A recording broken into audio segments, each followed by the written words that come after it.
Assalamualaikum warahmatullahi wabarakatuh. Waalaikumsalam warahmatullahi wabarakatuh. Very good afternoon, everyone, ladies and gentlemen.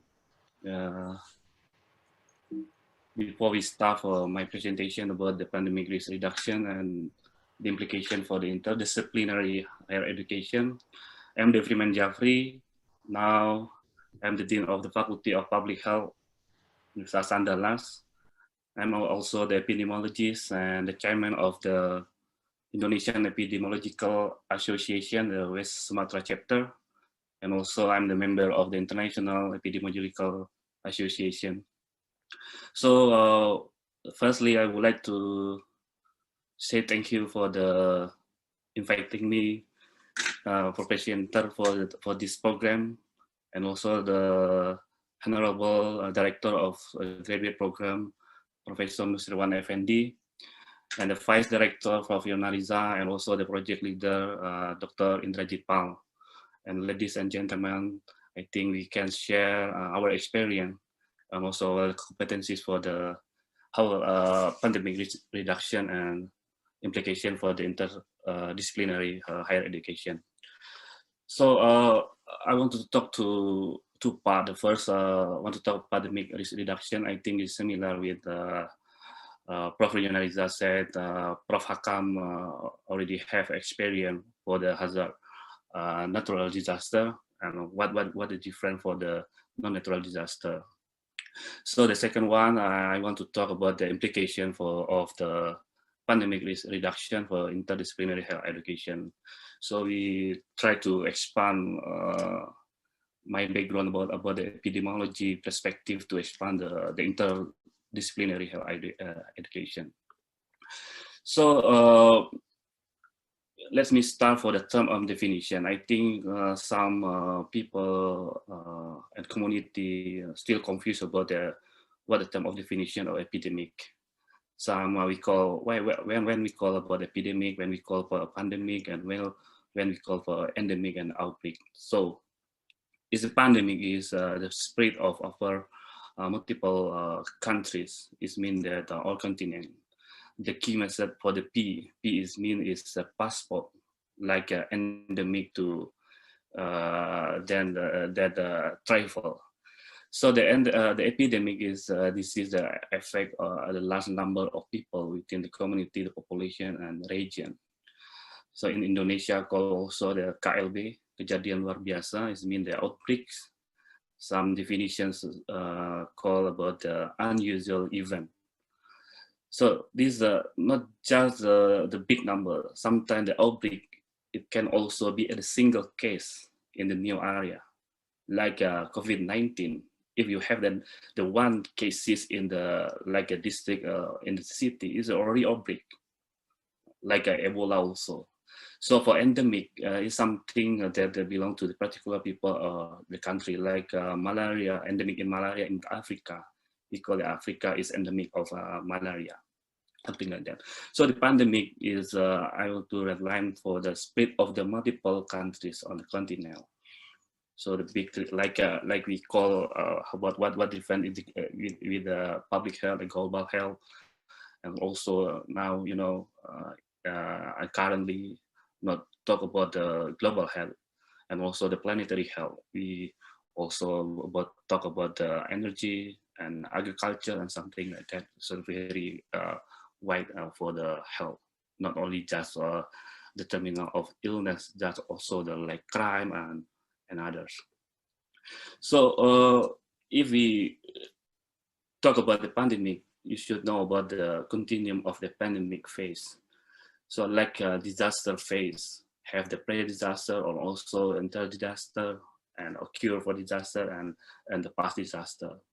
So in the pandemic also have inter-pandemic phase. So need for the continue for like this like a sequence for the phase. You need risk assessment before the pandemic phase occur. You know, like is implication for the what the intervention or the government want to be occur for the to intervention like local large-scale social restriction. We call in Indonesia it's PSBB, like a lockdown in Malaysia, like in Thailand. So you need the risk assessment very clearly in detail to make the decision for the intervention. So if we learn about the epidemiology, you know sort of the basic type of epidemic curve, because the curve is different like diseases, like a COVID-19, the transmission a person to person, the propagated source. So I just to say to you, not surprised if in the future have the like a second wave or third wave, because this COVID-19 is person to person, not like a point source like poisoning the food. Only point source it can solve fast, not long time like COVID-19 occur in the global pandemic. So we learn also the pandemic influenza during the last 10 years, and its characteristic, start for the 1918, the Spanish flu. Now, I think it's similar for the estimated the case fatality rate around 2-3%. And the Haitian flu and Hong Kong flu and the swine flu in Mexico. If we compare with the COVID-19, the global situation now, nearly 1.5 million deaths, and also for the positive confirmed for the cases, 43 million. In the infected case fatality rate around 2.5 or something like that, the similar with the Spanish flu, as I mentioned before. So COVID-19 is flu or not is a good question. When I with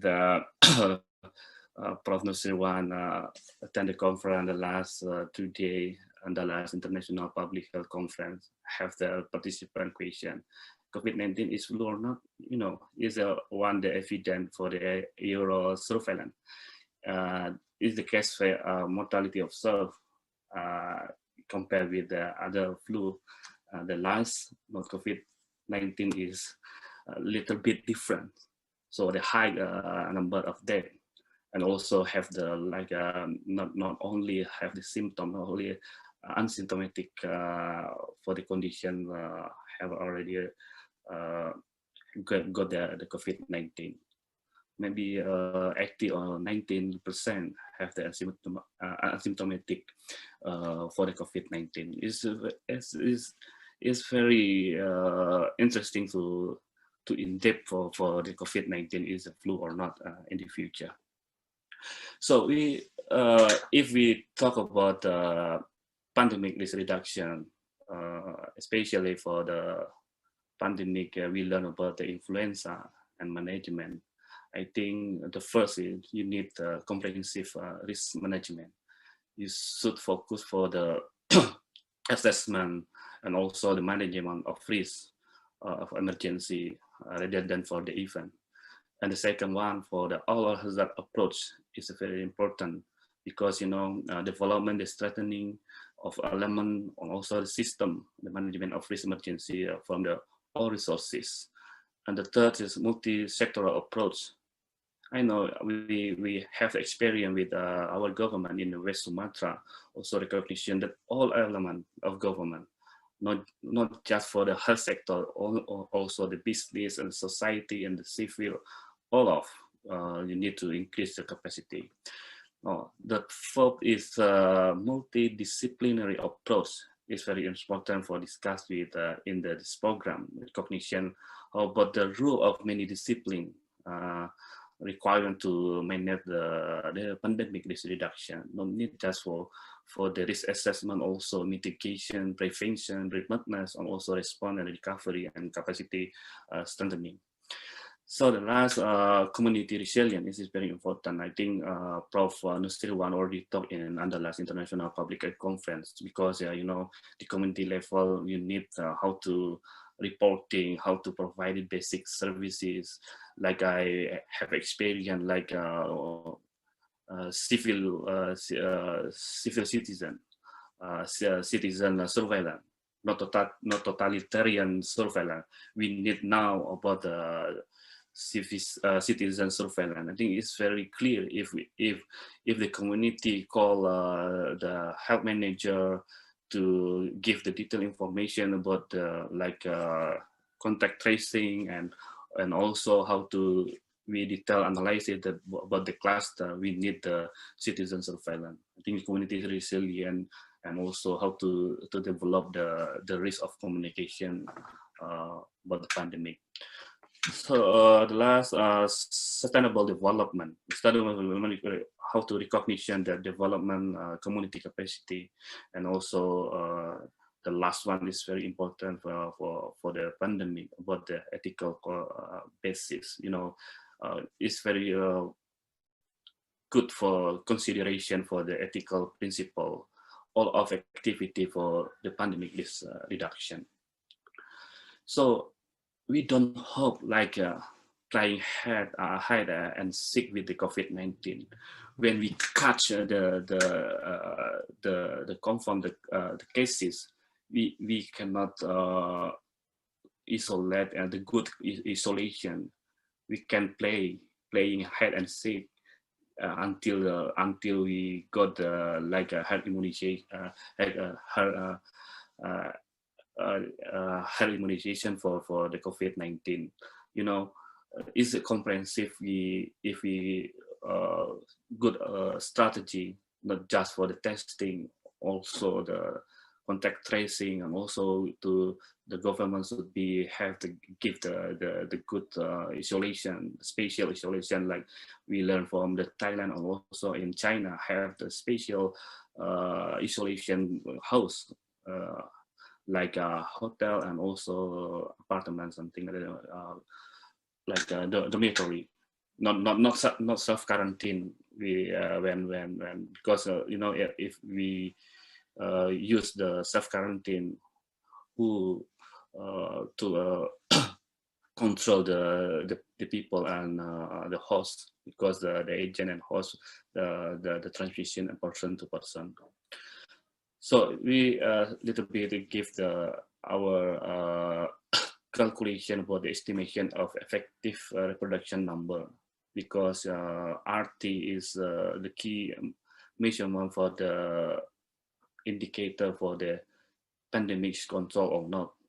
We look the shading, the green shading when during we implement for the PSBB large scale social restriction. We have 6 restriction, and we can suppressing for the COVID-19 cases below 1. The baseline, the green line is below 1, and after the PSBB, never, you can see, never belong 1 about the effective reproduction number for the COVID-19. So we need interdisciplinary, how to approach to control the host, like have the triangle of epidemiology, agent, host, and environment. Not just cannot only if about the pandemic. So all this health sector can improve can create the strategy. You can see for the mobility is very how to say, we try to analyze for the community mobility with the number of confirmation cases in the COVID-19 in the West Sumatra. The baseline is before the pandemic occurred in West Sumatra, when PSBB implementation, so many people, the presentation for the mobility less than 50, and after PSBB, nearly to the baseline now, and also and very the case fatality rate already going up. It means that PSBB can control the transmission of COVID-19 in West Sumatra. After PSBB, is going up and also increasing for that case fatality rate. So, I think I suggest for Dr. Indrajit and also this program. Sometimes epidemiologists, we have scientists can not easy to make sure to give advice to our policymaker like a governor. Sometimes every day we talk about our governor because many perspectives to consideration like economic, politics, and also social and also psychology, social in the community. No, I think the one of competency for the interdisciplinary we need the competency how to advocate and also educate to make sure the policy maker to make the good decision for intervention and also give the detail for information, evidence-based policy, something like that. So, sometimes, our governor, the professor not easy to give advice. Sometimes we learn about the epidemiology. Sometimes we have the critical perspective. I think it's a very good chance our involved and regarding for the beginning of pandemic in the West Sumatra. So I suggest also for this program, we need how to control the pandemic. The epidemiology perspective have three domains: agent, host, and environment. Like COVID-19 agent of biological agent. If we can different, we if we learn about the chemical agent. No, sometimes you need equilibrium state. How to equilibrium state agent, host, and environment. So I want to expand the idea to interdisciplinary perspective. Like this. Sometimes public health science linked to how to control the agent, environment, and host. A different clinical perspective. We for the public health, how to prevent, not to cure, like a medicine perspective. Now, also for the environment, I think we need the engineering, like a biotechnology engineering to control the genetically modified virus, and also make the vaccine for the host. And also we need the behavioral science to how to control the host. And also we need the law enforcement, like administration intervention, like PSBB, large-scale social restriction, how to control the host, because host like an agent interaction for the environment. In the environmental health science called like exposure, how to control the engineering control for the exposure, something like that. I think is the first our idea. Maybe I think we can discuss later and expand for the like model interdisciplinary multidisciplinary approach for the pandemic disaster. So our conclusion. The first, the role of many disciplines is required to manage the pandemic risk reduction of emergency, to risk assessment, mitigation, prevention, preparedness, response, and recovery, and capacity strengthening. And the last, and also epidemic cannot be handed over only the health sector. We learn a lot for the COVID-19, not just only the health sector. It's required a collective solidarity and interdisciplinary science in control and prevention. And the last one, comprehensive evidence-based assessment are needed to consider the model of the intervention in pandemic prevention and control and effort. I think is our conclusion. We have experience with our government and also the central government. We have advice and control the pandemic COVID-19 in the West Sumatra. I think it's enough, Prof. Young. Thank you for attention.